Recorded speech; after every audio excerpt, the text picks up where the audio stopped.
नमस्कार। मैं धीरेन्द्र श्री अरविंदो सोसाइटी की तरफ से आप सबका इस लाइव वेबिनार पे हार्दिक स्वागत करता हूँ।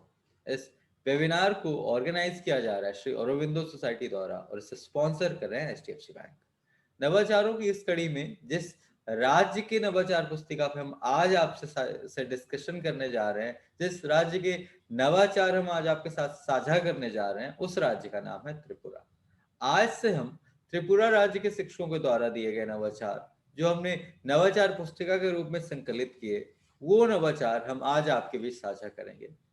आप सबकी जानकारी के लिए बता दूं कि ऐसे सभी शिक्षकों को जिनके नवाचार इस नवाचार पुस्तिका में चयनित हुए थे, उन सभी शिक्षकों को हमने आईआईटी दिल्ली में हमारे एमएचआरडी मिनिस्टर के द्वारा सम्मानित करवाया राष्ट्रीय स्तर पर।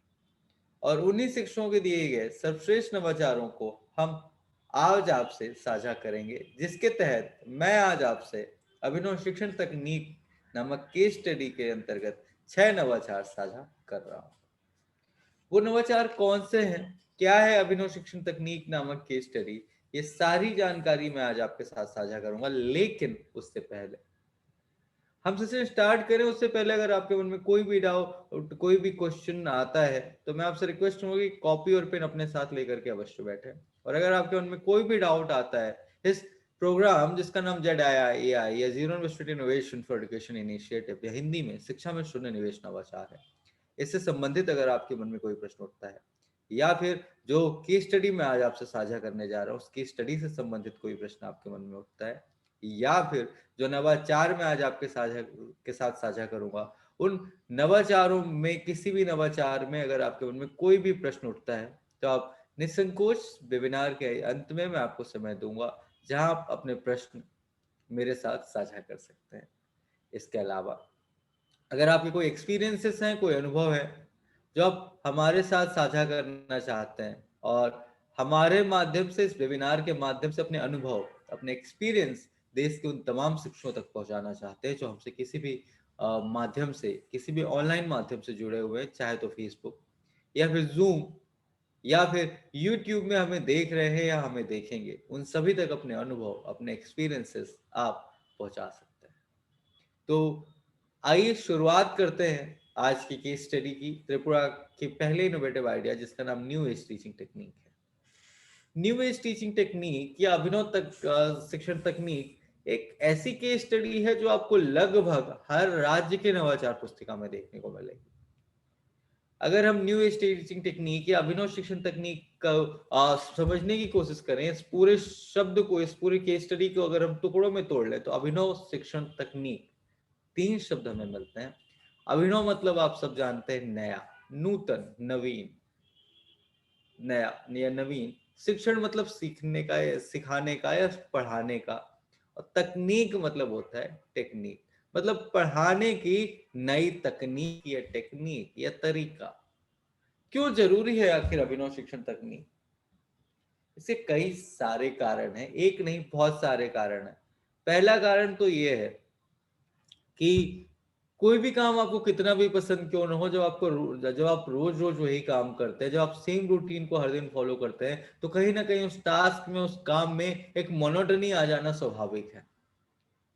बदलाव के साथ अगर हम थोड़ा चेंजेस के साथ कुछ करते हैं तो हमें ज्यादा फैसिनेट करता है, ज्यादा काम करने में मजा आता है, चाहे वो पढ़ाई हो, चाहे कुछ भी हो। तो इस उबाऊपन से दूरी बनाने के लिए या कुछ रोचक करने के लिए अभिनव शिक्षण तकनीक बहुत जरूरी है, पहला। दूसरा, सरकार ने बच्चों को किताबें दी, मध्याह्न भोज दिया, कपड़े दिए, मुफ्त में साइकिलें दी, ड्रेसेस दिए, शूज दिए। इससे निश्चित तौर पर बच्चों के नामांकन दर में तो वृद्धि हुई, लेकिन उस नामांकन दर को उपस्थिति में बदल पाना अभी भी एक चुनौती बना हुआ है हमारे विद्यालयों के समक्ष। तो किस तरीके से शिक्षकों ने एक तरीका ढूंढा जिससे बच्चों का इंटरेस्ट एजुकेशन में बढ़ाया जा सके, क्योंकि बच्चे अगर नामांकन दर है लेकिन अनुपस्थिति मौजूद है, बच्चे उपस्थित नहीं है, तो इसका सीधा सा मतलब ये भी है कि बच्चों को पढ़ाई में इंटरेस्ट नहीं आ रहा है। तो कौन सा ऐसा तरीका निकाला जाए जिससे बच्चों का इंटरेस्ट एजुकेशन की तरफ बढ़ाया जा सके, और अगर किसी तरीके से बच्चों का इंटरेस्ट, बच्चों का रुझान, बच्चों का लगाव बढ़ा सके शिक्षा के प्रति, तो निश्चित तौर पर बच्चा विद्यालय आने से कतराएगा नहीं और वो विद्यालय आएगा, उसकी उपस्थिति दर बढ़ेगी।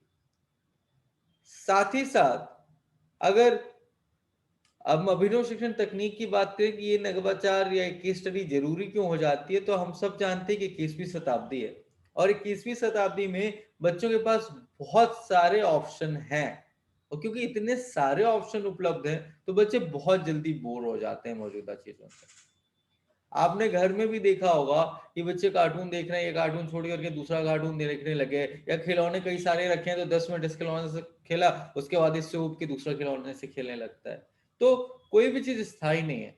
आप सब हम सबके साथ भी होता है कि मोबाइल यूज किया और मोबाइल यूज करने के बाद हमने कुछ दिन मोबाइल चलाया, उसके बाद लगा यार ये मजा नहीं आ रहा है, नया लॉन्च हुआ तो हमने दूसरा मोबाइल ले लिया। 1 साल चलाया, 6 महीने चलाया, 1.5 साल चलाया, 2 साल चलाया, जितना जितना ड्यूरेशन हुआ उसके बाद हम बोर हो जाते हैं और हम दूसरा ले लेते हैं। तो आज के टाइम पे ऑप्शंस बहुत हैं और क्योंकि ऑप्शंस बहुत हैं तो लोग बहुत जल्दी बोर हो जाते हैं, चाहे वो शिक्षा की बात हो या वस्तु की बात हो।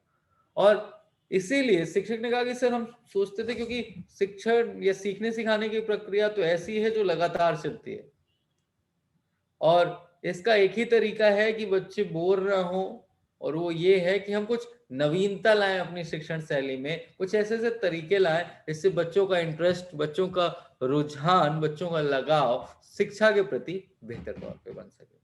और इसी बात को ध्यान में रखते हुए हमारे टीचर्स ने कुछ इनोवेटिव आइडियाज दिए जिनको हमने संग्रहित किया है, संकलित किया इस नवाचार पुस्तिका में त्रिपुरा की, और उन्हीं नवाचारों में से अभिनव शिक्षण तकनीक के अंतर्गत 6 नवाचार मैं आज आपके साथ साझा करने जा रहा हूं। पहले नवाचार पर अगर हम बात करें तो पहला नाम नवाचार है पहचान का महत्व या इंपॉर्टेंस ऑफ आइडेंटिफिकेशन, जिसे दिया है सुमित विश्वास सर ने, जो national education society west Tripura से है। एक बहुत फेमस कहावत है, विलियम शेक्सपियर ने कही थी कि what's there in the name, या हिंदी में नाम में क्या रखा है। वैसे आप कह सकते हैं नाम में क्या रखा है, लेकिन सच तो यह है कि नाम में बहुत कुछ रखा है। नाम से हमें बहुत जानकारी मिलती है और सच्चाई तो ये है कि अगर हम ऐसे कहें कि what's there in the name, एक कहावत है विलियम शेक्सपियर जी ने कही थी और नीचे खुद का नाम लिखा था विलियम शेक्सपियर। मैं कहूँ एपीजे अब्दुल कलाम, तुरंत आपके मन में अब्दुल कलाम जी आएंगे, राइट। मैं कहूंगा अमिताभ बच्चन, तुरंत आपके माइंड में अमिताभ बच्चन आएंगे। मैं कहूंगा महात्मा गांधी, तो नाम ही तो है, राइट। और नाम में बहुत कुछ छिपा हुआ, हर नाम का एक अपना मतलब भी होता है।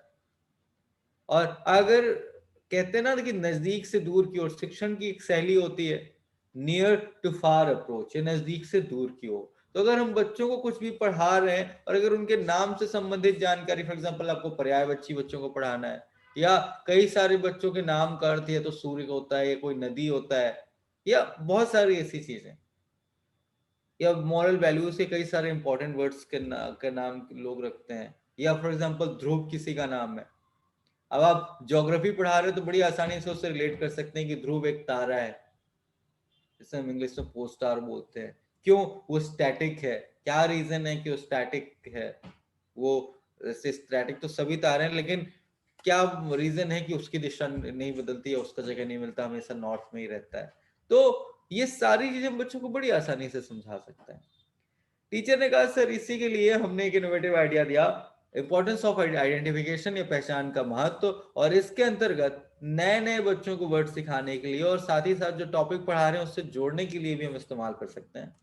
इसके तहत बच्चों को टीचर बोलते हैं कि अपने अपने नाम बताओ, और सब बच्चों के एड्रेसेस में से देख करके सब बच्चों के उनके नाम का अर्थ बताते हैं कि तुम्हारे नाम का अर्थ क्या है। फॉर एग्जाम्पल किसी बच्चे का नाम रवि है तो टीचर बताते हैं कि तुम्हारे नाम का अर्थ सूर्य है, सन है। और आपको पता है सन इज अ स्टार, जैसे रात में आपको तारे दिखते हैं वैसे सूरज भी एक तारा ही है, और क्योंकि ये नजदीक है इसलिए हमें इससे गर्मी मिलती है, वो प्रकाश इतना ज्यादा मिलता है। तो सूरज इस तरीके से टीचर बच्चों को इंफॉर्मेशन दे सकते हैं बच्चों के नाम से रिलेटेड। अब आप मुझे बताइए, बच्चा कभी भूलेगा क्या कि उसके नाम का अर्थ क्या है? या सन एक स्टार है, या स्टार है तो इतना उजाला इतना प्रकाश कैसे दे सकता है?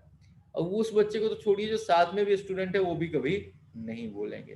तो टीचर इस तरीके से सारे बच्चों को उनके नामों का अर्थ बताते हैं।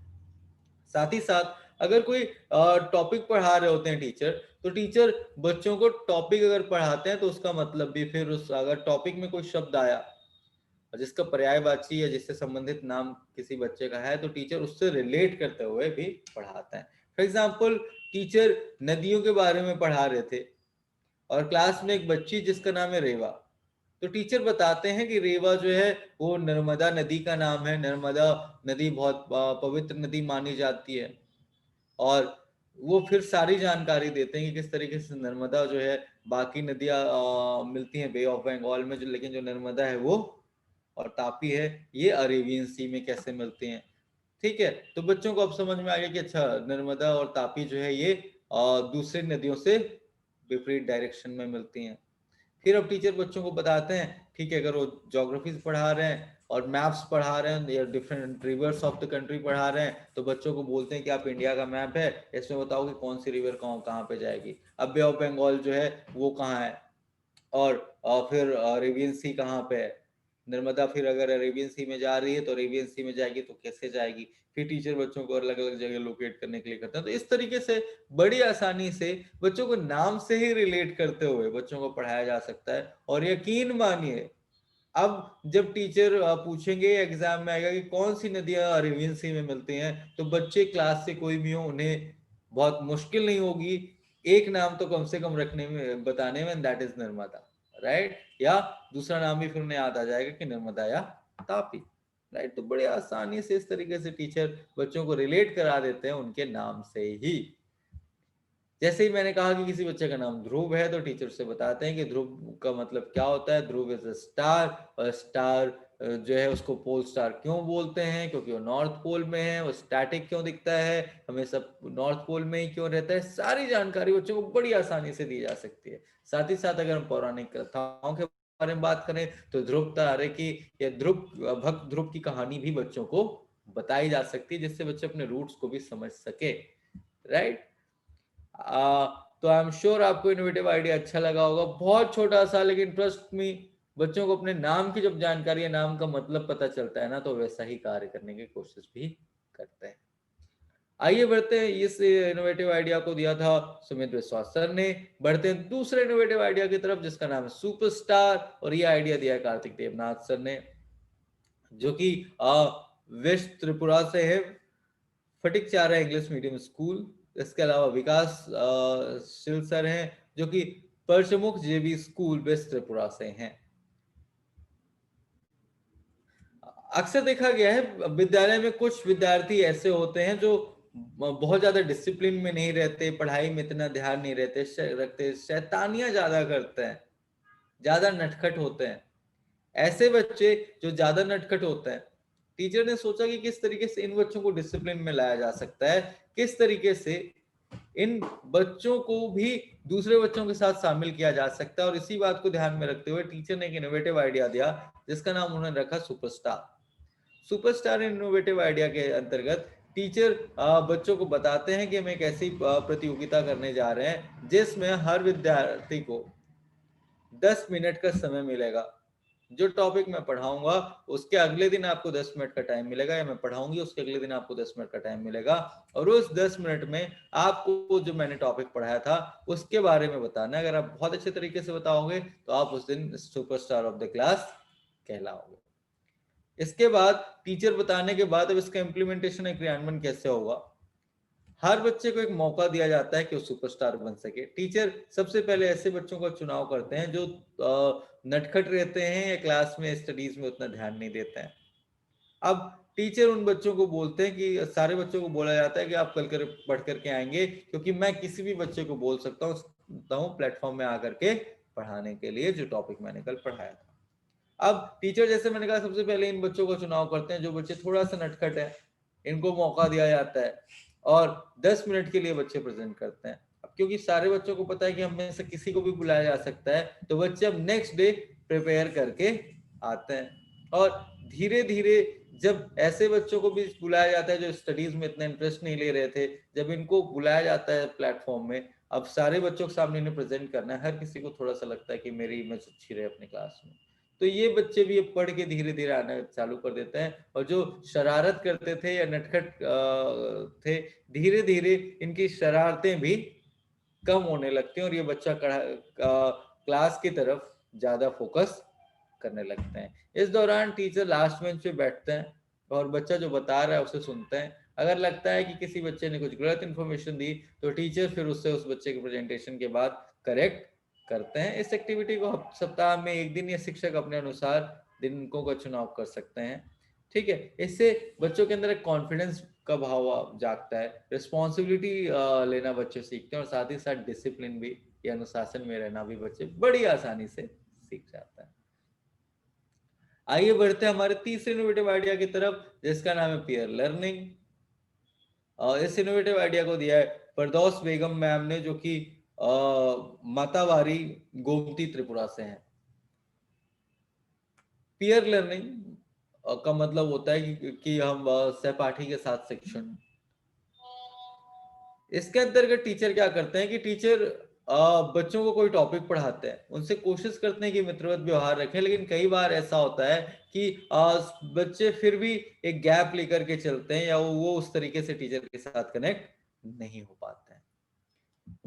पर हम अपने मित्रों से ज्यादा कनेक्ट होते हैं। एक बहुत छोटा सा उदाहरण दे रहा हूं, मैं रियल लाइफ एग्जांपल शेयर कर रहा हूं, एंड आई एम श्योर हम में से लगभग ज्यादातर लोगों के साथ हुआ होगा कि मैं भी जब कॉलेज में था तो अक्सर मेरे साथ ये होता था कि हम कोई टॉपिक पढ़ते थे या कोई यूनिट होती थी, हम कई बार उसको कोशिश करते थे समझने की, लेकिन वो समझ में नहीं आती थी।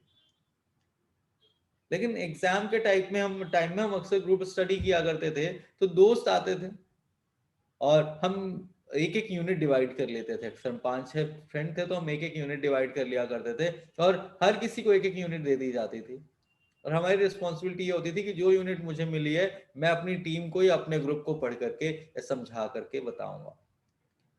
तो कई बार ऐसा होता था कि कोई टॉपिक हमें समझ में नहीं आता था, महीने भर कोशिश करते थे लेकिन वो क्लियर नहीं होते थे कॉन्सेप्ट, और ऐसी स्थिति में हमारे दोस्त आते थे, हम ग्रुप स्टडी करते थे, वो कोई भी एक वेग से एग्जांपल लेकर के बताता था, बढ़िया रिलेट करता था, और हमें पूरा टॉपिक बड़ी आसानी से समझ में आ जाता था। हम एग्जाम में वो क्वेश्चन भी कई बार कोइंसिडेंटली फंस जाते थे और उसे सही करके या सही लिख करके आ जाते थे। तो क्योंकि हमारा जो सहपाठी उसका लेवल भी हमारे अकॉर्डिंग, हमारा मित्र है, हमारे साथ रहता है, तो उसे पता होता है कि किस तरीके से समझाएगा तो हमें बड़ी आसानी से समझ में आ सकता है। साथ ही साथ उसके जो उदाहरण है, जिन उदाहरणों से वो समझाए, वो काफी आसान हो जाते हैं, क्योंकि लेवल सेम है अंडरस्टैंडिंग का, तो दूसरे बच्चे के समझने के लिए। इसी बात को ध्यान में रखते हुए टीचर ने एक इनोवेटिव आइडिया दिया, जिसका नाम उन्होंने रखा पीयर लर्निंग। इसके अंतर्गत टीचर बच्चों के ग्रुप बना दिए जाते हैं। ग्रुप बनाने के बाद ध्यान रखिएगा, ये जो ग्रुप है ये रोटेशन बेसिस पे चलता है, रैंडम किसी बच्चे को किसी बच्चे में ग्रुप में रख दिया जाता है। इसके बाद ग्रुप बनाने के बाद टीचर्स, हर क्लास में आप सबने देखा होगा कि कुछ विद्यार्थी किसी एक सब्जेक्ट में अच्छे रहते हैं, कुछ विद्यार्थी किसी दूसरे सब्जेक्ट में अच्छे रहते हैं, कुछ विद्यार्थी का ओवरऑल बहुत अच्छा रहता है सारे सब्जेक्ट्स का, कुछ विद्यार्थी सब पढ़ाई में उतना ध्यान नहीं देते हैं। तो क्लास में हर तरीके के बच्चे होते हैं। टीचर ने इसी बात को ध्यान में रखते हुए ग्रुप जो बनाते हैं उसमें इंश्योर करते हैं कि हर तरीके के बच्चे हर ग्रुप में हो। अब रोटेशन इसलिए कि हो सकता है किसी ग्रुप में मैथ ऐसा बच्चा जिसका मैथ्स अच्छा है, लेकिन किसी ग्रुप में ऐसा बच्चा है जिसका साइंस अच्छा है। तो अगले वीक क्या किया कि मैथ्स वाले बच्चे को साइंस वाले में ग्रुप में डाल दिया, और साइंस वाले बच्चे को मैथ्स वाले ग्रुप में कर दिया। जिससे रोटेशन बेसिस पे बच्चे चेंज होते रहते हैं और बारी बारी सभी बच्चे आपस में डिस्कस करते हैं। टीचर बच्चों को बताते हैं, टाइम भी डिसाइड कर दिया जाता है कि रोज आधे घंटे आपकी रिस्पॉन्सिबिलिटी होगी कि अपने जो क्लासमेट्स हैं उनको पढ़ाएं, उनको बताएं, उनकी सहायता करें। और साथ ही साथ अगर डिस्कशन के बावजूद भी बच्चों को कुछ डाउट रह जाता है, स्टूडेंट्स को कुछ डाउट रह जाता है, तो डाउट्स टीचर से क्लियर करते हैं और शिक्षक उसका उत्तर बच्चों को कराते हैं।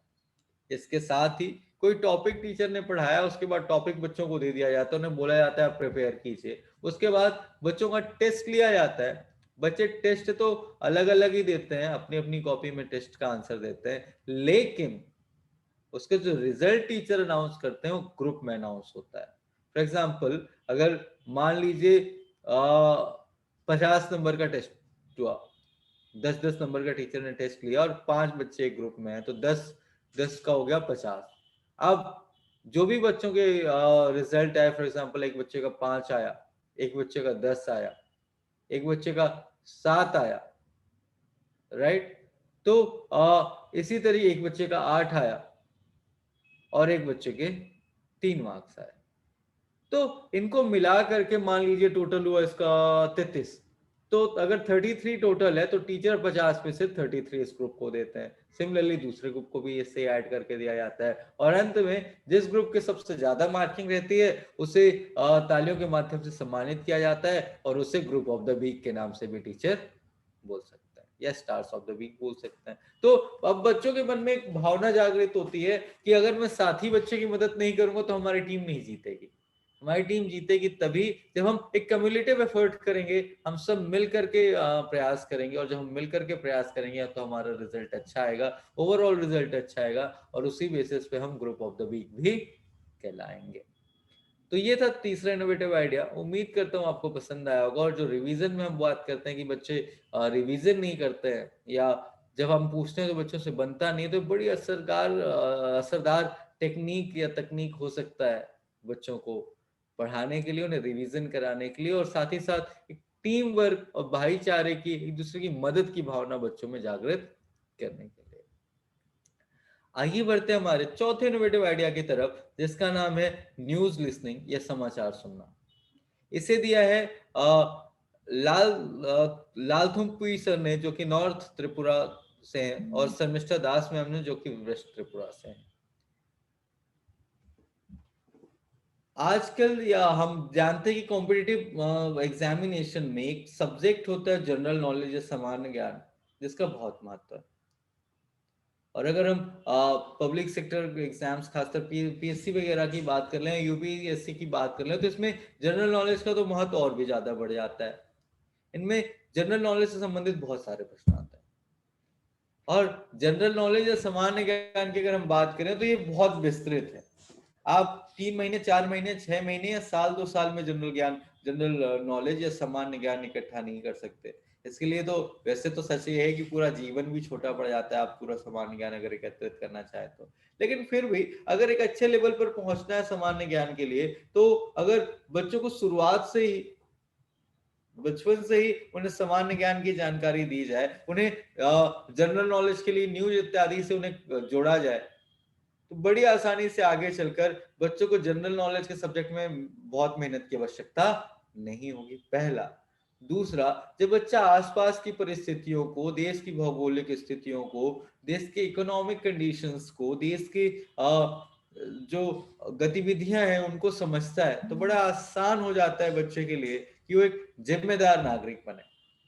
जब बच्चा अपने देश की स्थिति समझता है, जब बच्चा विश्व की स्थिति समझता है, विश्व में उसके देश की क्या स्थिति ये समझता है, जब अपने राज्य, अपने प्रदेश, अपने जिले, अपने गांव या अपने शहर की गतिविधियों के बारे में जानता है, उनकी स्थिति के बारे में जानता है, तो बड़ी आसानी से कनेक्ट हो जाता है और ऐसे बच्चे ही आगे चलकर देश के भविष्य को बेहतर करने का प्रयास कर सकते हैं। और इसी को ध्यान में रखते हुए टीचर ने एक इनोवेटिव आइडिया दिया, समाचार सुनना, जिसके तहत बच्चों को रेडियो के माध्यम से जोड़ा जा सकता है। वैसे हम पढ़ करके बहुत जानकारी तो हासिल करते हैं फॉर श्योर, लेकिन जब हम पढ़ते हैं स्वयं से तो हमें ये नहीं पता चलता, क्योंकि छोटे बच्चे ने शब्दों का प्रोनाउंसिएशन नहीं पता चलता कि किसी शब्द को बोलना कैसे है या फिर अपने विचारों को व्यक्त कैसे करता है। वाक जो कौशल है, बोलने का जो कौशल है, वो किस प्रकार से बेहतर किया जा सकता है। इसी बात को ध्यान में रखते हुए टीचर ने सोचा कि पढ़ने के अलावा क्यों ना अगर बच्चे सुने और सुन करके ज्ञान अर्जित करें तो और बेहतर हो सकता है। इसके अंतर्गत हमारे देश में हो सकता है कई जगह टीवी का नेटवर्क ना हो या टीवी मौजूद ना हो, लेकिन रेडियोज आपको हर जगह मिल जाएगा। और इसीलिए हमारे साथ प्रधानमंत्री जी ने भी जो मन की बात कार्यक्रम चालू किया, वो भी उन्होंने रेडियो के माध्यम से ही करते हैं या रेडियो के माध्यम से ही करने की सोची, जिससे जनमानस तक बड़ी आसानी से कनेक्ट हो सके, जो दूर दराज के एरियाज में है, जो ग्रामीण क्षेत्र में है, उनके साथ भी।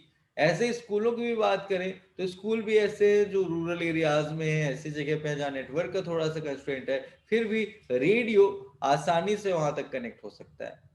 अब हर पहला तरीका। दूसरा, हर किसी के पास मोबाइल फोन है, तो मोबाइल फोन में भी रिकॉर्डिंग बड़ी आसानी से की जा सकती है और स्पीकर के माध्यम से बच्चों को सुनाया जा सकता है। इसके लिए टीचर न्यूज या तो स्वयं भी रिकॉर्ड करते हैं, या फिर अगर न्यूज रेडियो है तो रेडियो का इस्तेमाल करते हुए बच्चों को न्यूज सुनने के लिए प्रोत्साहित किया जाता है। बच्चों को घर जा करके भी समाचार सुनने के लिए प्रोत्साहित किया जाता है, और फिर उससे संबंधित टीचर बच्चों से प्रश्न भी पूछते हैं और उसकी जानकारी से बच्चों को अवगत भी कराते हैं।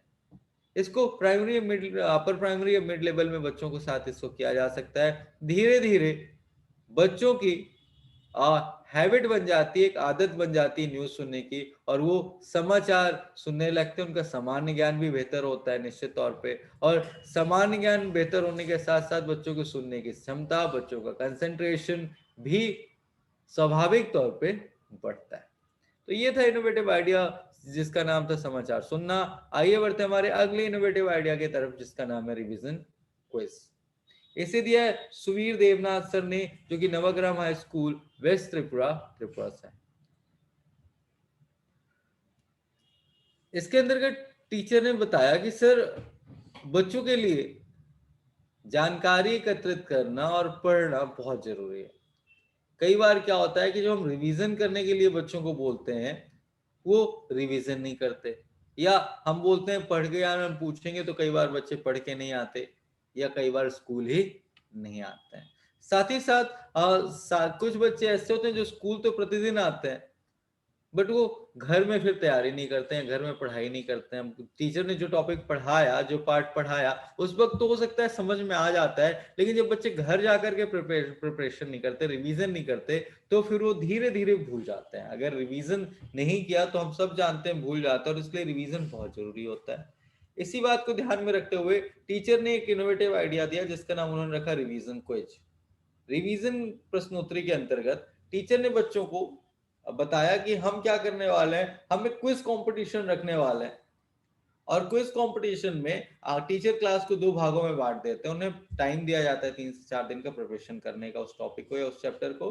उसके बाद टीचर्स बच्चों से बोलते हैं कि आपका एक क्विज कंपटीशन इस दिन होगा, इसके लिए शनिवार को का चुनाव किया जा सकता है। उसके बाद बच्चों के 2 ग्रुप बना दिए जाते हैं। अब टीचर बच्चों से प्रश्न पूछते हैं। 10-10 क्वेश्चन दोनों ग्रुप से पूछे जाते हैं। रूल्स वही होते हैं जिसके बारे में कई बार हम चर्चा कर सकते हैं। टीचर बोर्ड में ग्रुप ए, ग्रुप बी, या बच्चे अगर चाहे तो अपने ग्रुप का कोई नाम भी दे सकते हैं। अब ग्रुप ए, ग्रुप बी नामक 2 ग्रुप बना दिए जाए या बना दिए गए। उसके बाद टीचर ग्रुप ए से क्वेश्चन पूछते हैं। अगर बच्चों ने सही जवाब दिया तो 1 नंबर, अगर नहीं दिया तो क्वेश्चन पास हो जाता है और बच्चों को मिलते हैं 0। अब ग्रुप बी से क्वेश्चन पूछा जाता है, अगर उन्होंने सही जवाब दिया तो उसे 1 अंक मिलता है। राइट। इसके बाद टीचर किसी भी बच्चे से क्वेश्चन पूछ सकते हैं, क्योंकि किसी भी बच्चे से पूछा जा सकता है, और अगर वो बच्चा सही आंसर नहीं दे पाया तो क्वेश्चन पास हो जाता है। तो इन दैट केस, अगर कोई बच्चा मान लीजिए जवाब नहीं देता है या पढ़ के नहीं आता था, अब जब वो जवाब नहीं देता है और टीचर उससे पूछते हैं, तो दूसरे बच्चों का एक साइकोलॉजिकल प्रेशर भी सोचिए कि जब दूसरे बच्चे बोलते हैं कि यार तू पढ़ के नहीं आता ना, तेरे वजह से हम हार जाते हैं, तू पढ़ के क्यों नहीं आता, तू पढ़ के आया कर, और अगर कुछ नहीं बनता है, कुछ डाउट होती है, तो हम सब मिलकर एक दूसरे की मदद करें, क्योंकि हारना कोई नहीं चाहता। अब बच्चे मिल करके प्रोत्साहित करते हैं उस बच्चे को जो पढ़ करके नहीं आता था। अब क्योंकि ये बच्चा समझता है कि अगर मैं गलत जवाब दूंगा या जवाब नहीं दूंगा तो मेरी टीम हार सकती है या हार जाएगी, तो ये कोशिश करता है कि मैं भी पढ़ करके आऊं। तो एक कॉमन एफर्ट हो जाता है सारी टीम का, सारे बच्चों का, और दोनों ग्रुप चाहते हैं कि हम जीते। तो बड़ी आसानी से बच्चों को करेक्ट किया जा सकता है और बच्चों का रिवीजन कराया जा सकता है इस क्विज, रिवीजन क्विज या रिवीजन प्रश्नोत्तरी, पुनरावृत्ति प्रश्नोत्तरी नामक नवाचार के अंतर्गत।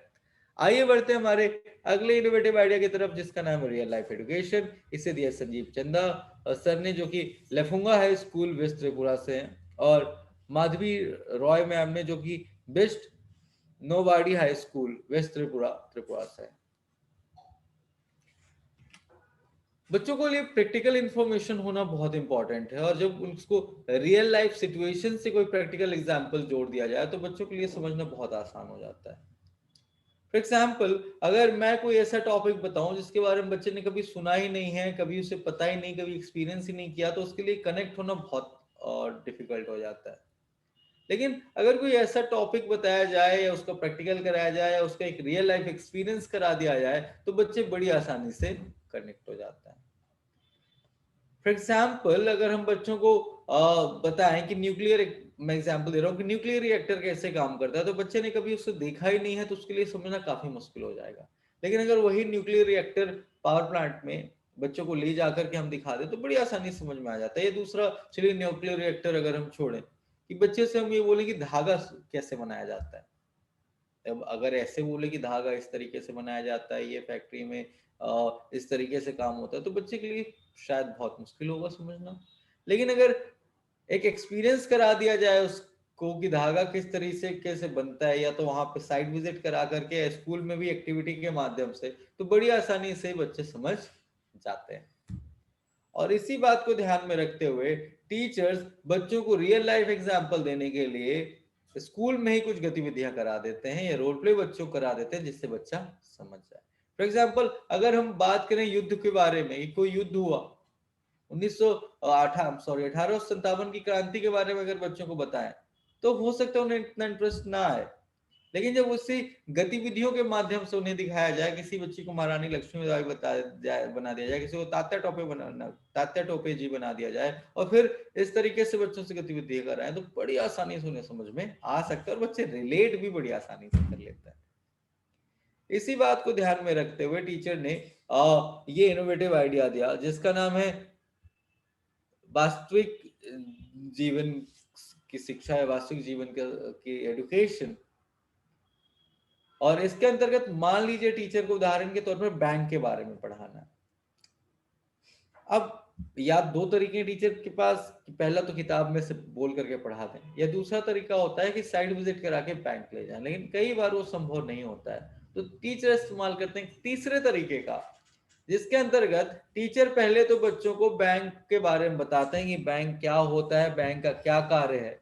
इसके बाद टीचर बच्चों को रिस्पॉन्सिबिलिटी देते हैं, एक सीन क्रिएट किया जाता है कि ये जो हमारे कक्ष है ये बैंक है, इसमें कुछ कस्टमर बनाए जाते हैं। उसके बाद डिफरेंट काम सारे बच्चों को असाइन किया जाता है, एक गार्ड बनाया जाता है, बैंक मैनेजर होता है, सर्विस काउंटर होता है, डेस्क में चिट चिपका दी जाती है, राइट, कैशियर होता है कि कैशियर का क्या काम है। उसके बाद अगर लोन वगैरह का होता है तो लोन वगैरह के बारे में बताना, तो उसके बारे में भी टीचर बता सकते हैं। अब टीचर बताते हैं कि आप जाओगे तो यहाँ पे विड्रॉल फॉर्म होता है, यहाँ पे डिपॉजिट स्लिप होती है, विड्रॉल फॉर्म क्या होता है, डिपॉजिट फॉर्म क्या होता है, डिमांड ड्राफ्ट क्या होता है, आप विड्रॉल फॉर्म लेके जाओगे तो आपको किससे मिलना है, ये सारी जानकारी बच्चों को कराई जाती है और बच्चे उन गतिविधियों को स्वयं भी करते हैं। जब बच्चे स्वयं गतिविधि का हिस्सा बनते हैं तो उनके लिए बड़ा आसान हो जाता है समझना, और बच्चे बड़ी आसानी से सारे सिनेरियो को समझ लेते हैं। ऐसे बच्चे जिनके अभिभावक भी बैंक के बारे में इतना नहीं जानते, इतना जागरूक नहीं है, तो बच्चे उन्हें बड़ी आसानी से रिलेट करता हुआ टॉपिक बता देते हैं और उन्हें वर्किंग बता देते हैं कि बैंक किस तरीके से काम करता है, राइट। सिमिलरली बच्चों को पुलिस किस तरीके से काम करती है, या कचहरी में किस तरीके से, कोर्ट में किस तरीके से काम होता है, क्या क्या हायरार्की है कोर्ट की, ये सारी जानकारी शिक्षक बच्चों को इस गतिविधि के माध्यम से दे देते हैं। धीरे धीरे इससे बच्चों की जो सोचने की क्षमता है उसका विकास होता है, थिंकिंग कैपेबिलिटीज बच्चों की बढ़ती है। ठीक है, बच्चे दूसरे पेशों का के बारे में और उनके महत्व के बारे में धीरे धीरे जानने लग जाते हैं, और साथ ही साथ बच्चे अपना करियर भी डिसाइड कर पाते हैं कि उन्हें किस क्षेत्र में अपना भविष्य बनाना है। तो ये थे आज के 6 नवाचार जो मुझे आपसे साझा करने थे। अगर आपके मन में कोई प्रश्न है, कोई क्वेश्चन है, तो आप निश्चित तौर पे अपने प्रश्न, अपने क्वेश्चन, या फिर अगर कोई आपके एक्सपीरियंसेस हैं जो आप हमारे साथ साझा करना चाहते हैं, तो आप बिल्कुल, मैं स्वागत करता हूं आप अपने अनुभव, अपने एक्सपीरियंसेस भी हमारे साथ और हमारे माध्यम से, इस वेबिनार के माध्यम से देश के उन तमाम शिक्षकों तक, उन सभी व्यक्तियों तक जो हमें किसी भी ऑनलाइन प्लेटफॉर्म जैसे जूम, फेसबुक या यूट्यूब पर देख रहे हैं या देख रहे होंगे। तो अगर आप अपने कोई एक्सपीरियंसेस या अनुभव साझा करना चाहते हैं या कोई प्रश्न है तो मैं आपका स्वागत करता हूं, आप बिल्कुल अपने प्रश्न, अपने एक्सपीरियंसेस मेरे साथ साझा कर सकते हैं।